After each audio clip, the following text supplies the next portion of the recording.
Hey Yukis, glad to have you back on my channel. Don't forget to tap the notification bell and hit like and share to support the channel. Subscribe to my YouTube vlogs, Yuki's Fam. Hi Yukis! Welcome back to my YouTube channel, and for today's video ang pag-uusapan natin ang aking bagong lapel na A37 from TNW. Kasi naman yung TNW ko is sobrang tagal na and rumupok na yung clip niya, kaya mas better kung bibili kayo ng mga lapel nyo or mga microphone na gagamitin nyo, lalong lalo na kung mga bago pa lang kayong content creator, nagsisimula kayo. Mag-invest tayo sa mga magnetic kasi yung mismong clip is narurupok siya pag tumagal na ang panahon. Real talk lang, talagang based on my experience, matagal masira ang TNW. Ang masisira mauuna dyan is yung clip niya mismo, kasi rurupok siya, kakaganon-ganon yun ng clip is rurupok siya. Kaya yung akin, kahit na hindi pa sira mismo yung lapel niya, yung microphone niya, ang nasira agad dun is yung mismong clip niya na hindi ko na makabit-kabit ngayon. Kaya naman nung lumabas na yung kanilang magnetic and clip din to, and kaya maganda rin dito, may clip siya, kaya kung masira naman yung clip nito is magnetic to.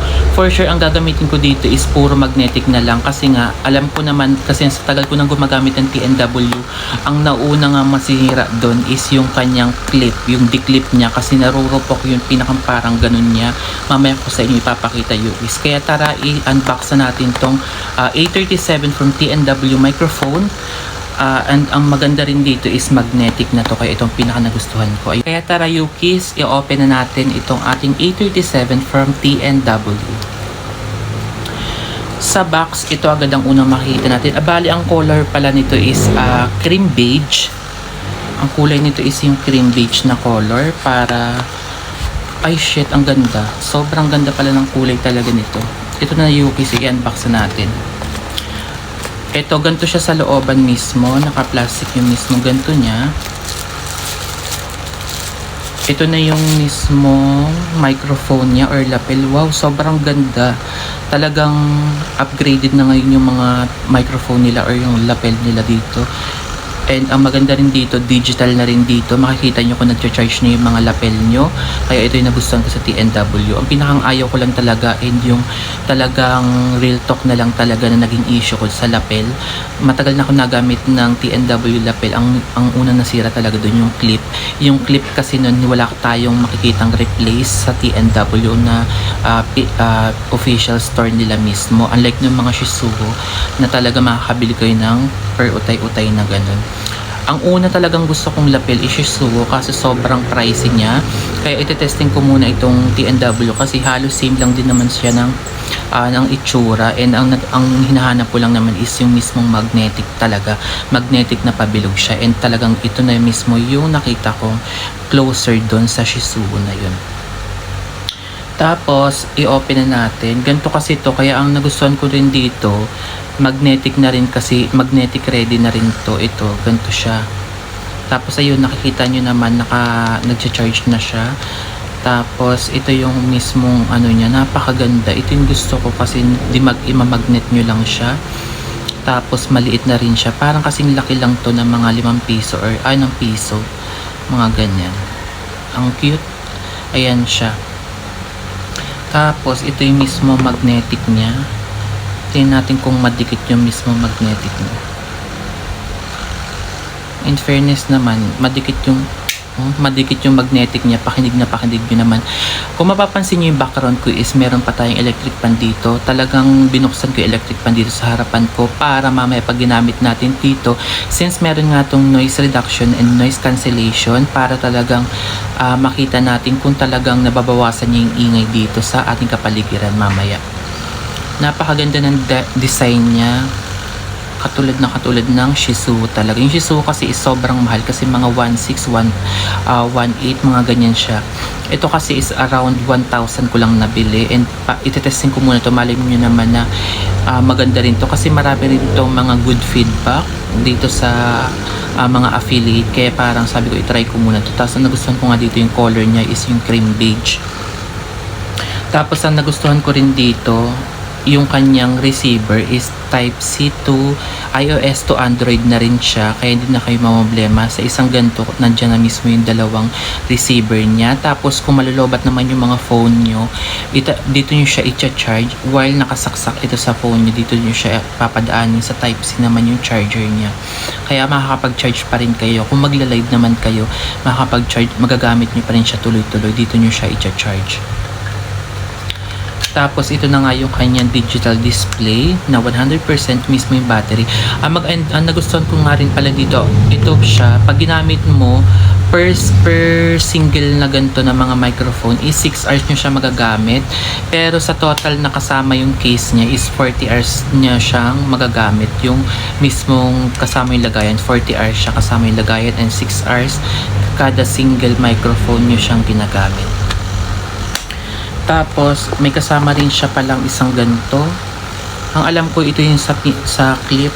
Pag gusto nyo isabit yung mismong microphone dito, may kasama na rin siyang ganito lanyard. Tapos, ito naman yung mismong box niya.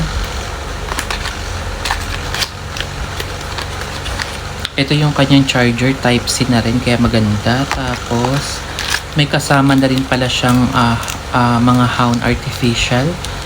Meron siyang artificial fur microphone. Ang maganda dito sa mga artificial windscreen cover na to is nakakatanggal to ng mga pag mahangin masyado, nakakatanggal siya na mayroon na rin siyang reduction gawa dito sa pinakang fur niya.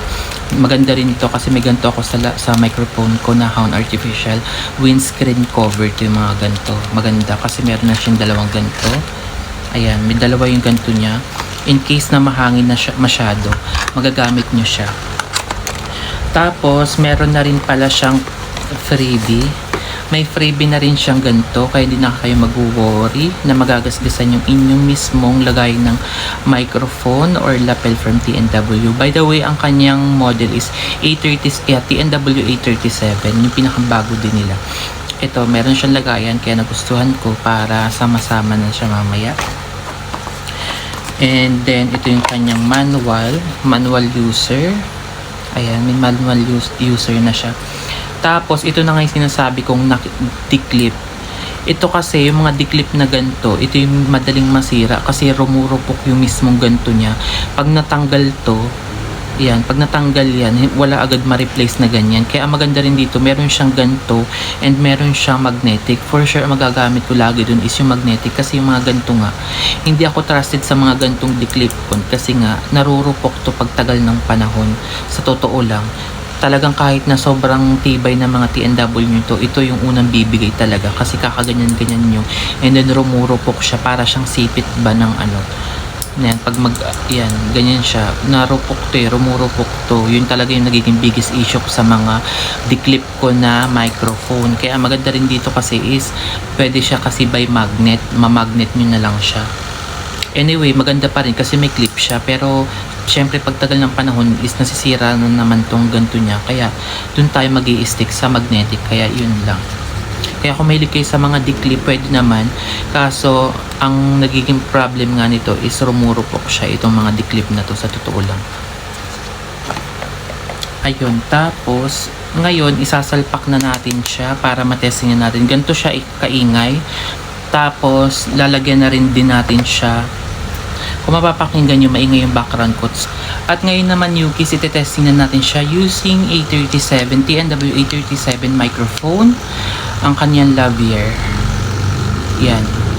Lavalier. Ito yung kanyang microphone. Itetesting na natin siya ngayon, Yukis. Kaya tara. Ang gamit ko ngayon is yung aking iPhone. Kaya ang gagamit natin. Ang maganda nito is Android and iOS user siya. Friendly, kaya maganda to kasi sa isang device, sa isang connector is meron na kayong dalawa agad. I-testing natin siya. Yan na nga, Yukis, gamit natin ng A37 TNW. At anong masasabi nyo? Nawala ba yung ating background kanina? Nawala ba yung ingay ng hangin ng electric fan? And kung nagustuhan nyo and talagang, kasi ngayon hindi ko pa siya masyado napapakinggan sa recording natin, tinetesting pa lang natin siya ngayon. Kung talagang nawala nung sinalpak ko to, Kung maganda naman to, ito na talaga yung gagamitin ko mismo. Ayan, meron na siyang noise reduction nakalagay dito. Automatic pala siya kasi pag clinic mo, automatic na siya, hindi mo na siya i-click. Tapos, sabi nila dito, meron din tong reverb na pwede kayong kumanta dito. Ite-testing natin, wait. Ang sabi dito, 3 pindot daw to. Tingnan natin, wait. 1, 2, 3. Ano to? Ito. Tapos, pag nag-blink-blink na yung mismong parang nakalagay na infinity dito, ito na ata yung sinasabi nilang reverb pag kumanta kayo. Testing natin kumanta dito. Sa unang tingin agad na humali sa nagniningning mong mga mata, ika'y isang bituin na nagmula sa langit. Anong masasabi niyo? Nagre-reverb na ba siya? May mga echo-echo na ba tayo na papakinggan dito? Hindi ko napapakinggan kasi mamaya ko ito mapapakinggan for sure kasi naka-live tayo ngayon dito. Basta sinabi lang nila pag nag-click daw to, nag-blink-blink itong mismong parang infinity sign dito. Ito na yung mismong reverb niya. Anong masasabi niyo? Tapos ang mute naman daw dito is 2. Testingin natin. Kung ibabalik niyo naman daw siya 3 pindot daw ulit. 1, 2, 3. Ayan, tapos isang pindot daw pag ito na yung tinanggal ko yung noise reduction niya. Maingay na ulit dito. Kung mapapakinggan niyo, tinanggal ko yung noise reduction. Ano masasabi niyo dito? Ganito kaingay dito, walang noise reduction, pero meron tayong lapel. Tapos ibabalik ulit natin yung noise reduction para mapakinggan niyo.